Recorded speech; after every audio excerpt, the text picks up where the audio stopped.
greatly inspired by one man amongst us, and that is Dr. Farooq Abdullah.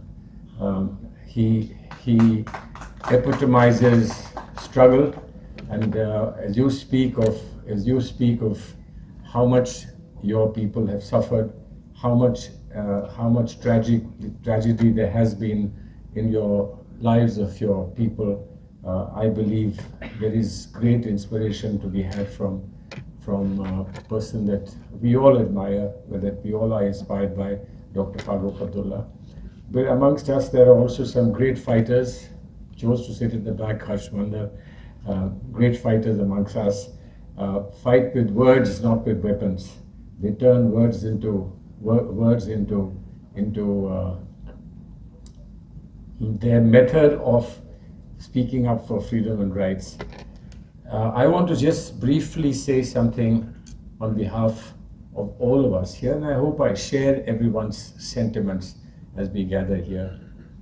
For us, Palestine is not an issue of religion alone.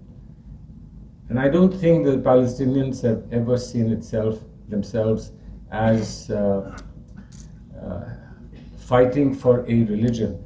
Religion is part of our lives, and whatever we do, wherever we do, no matter which religion we follow, Islam, Hinduism, Judaism, Christianity, Sikhism, whatever we do has a touch of religion somewhere, because religion is part of our identity, and religion is what makes us feel truly and fully human.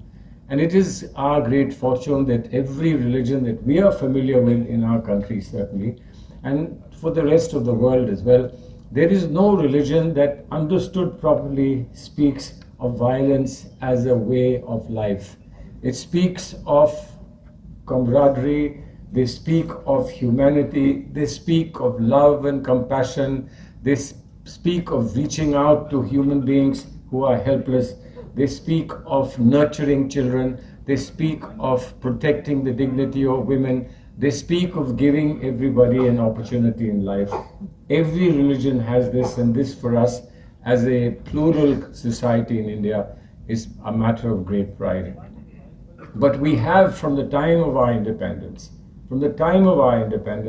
we've had special feelings for the people of Palestine, and I have good reason to endorse that and to underscore that we have a special feeling of Palestine, as we did for a large number of people in Africa and Asia who were seeking freedom and self-expression.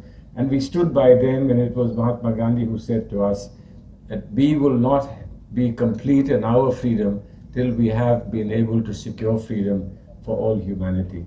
And that is the spirit in which we reached out to Palestine.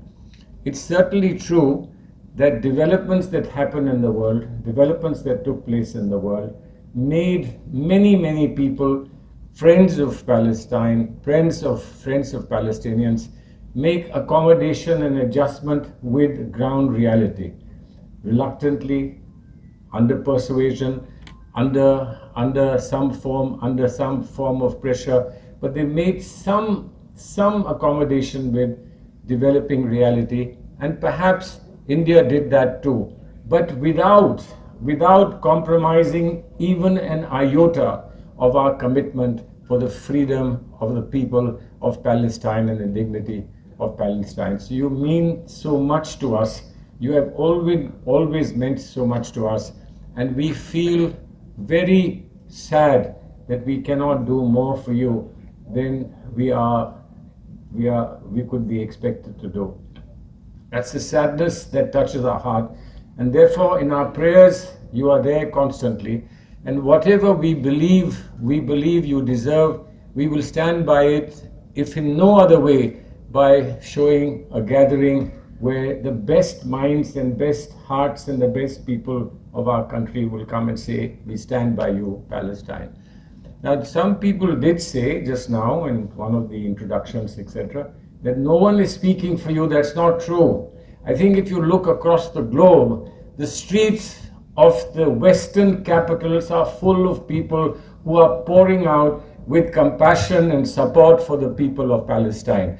And remarkable thing is that there is no distinction amongst the young people who are coming out of religion. Every religion is represented amongst people who have come out in support of you. And if we haven't come out in support of you to the same extent, have come out in small gatherings, in small meetings, in small confabulations, it is because we have been in the last few years preoccupied with many issues of our own, many issues that we are trying to resolve, but we feel sometimes they become too large for us, and therefore maybe our people often think, let's do something to bring light in our midst before we talk of taking light somewhere else. But we remain committed to you, and that's the reason why IMCR has gathered all of you here today. This may not be the last time that we will have to gather. This may not be enough and adequate for support in terms of the voice that carries across the borders of the world to be able to emphasize that we stand by you in your moment of tragedy, in your moment of pain, in your moment of loss. It is, of course, centered upon your soul. It is centered on your people, but this is a loss and tragedy for all humanity, not you alone. And we still don't know, after so many weeks, we don't know what the resolution can be. There are clear statements of intent by many, many countries across the world and over the periods, over the decades, of solution which can only be in the form of a two-state solution. There have to be a neighborhood existence of the people of Palestine and the people of Israel. And there are people, fortunately today in Israel, who support this. There are many people who don't support it. There are many people who show maps in which Palestine does not figure. But there are many people who open their hearts to say that Palestine as an equal state with Israel will exist. This is, if you like, a dream today. It is a dream today, but if we stop dreaming, if we stop short of trying to fulfill our dreams, we will have done a great misadventure as far as humanity is concerned. So this is how we want you to see. Tell us what more we can do. Tell us how more we can proceed to continue to support you in this action. And we are not saying that anybody else is beyond the pale of our reach. If our words can persuade anyone that is today not available to us, our words must reach them. And all we can say to them is, to idhar udhar ki na baat kar, ye bata ke काफले क्यों लुटे, हमें रहज़नों से गरज नहीं, तेरी रहबरी का सवाल है. And this goes out to the top leaders of the world who speak of democracy, who speak of freedom, who speak of justice, who speak of equality, who speak of essential humanitarian commitment. And what has the world asked for today? We've only asked for humanitarian ceasefire. Humanitarian ceasefire is not the end of the story, it is the beginning of a new chapter in the story. So much more will have to be done, unimaginably, as to what all will be necessary to give people just an iota of assurance, iota of peace, iota of comfort, and an iota of satisfaction that they can live their lives without the fear of bombs, without the fear of missiles, without the fear of a very, very strong army against them.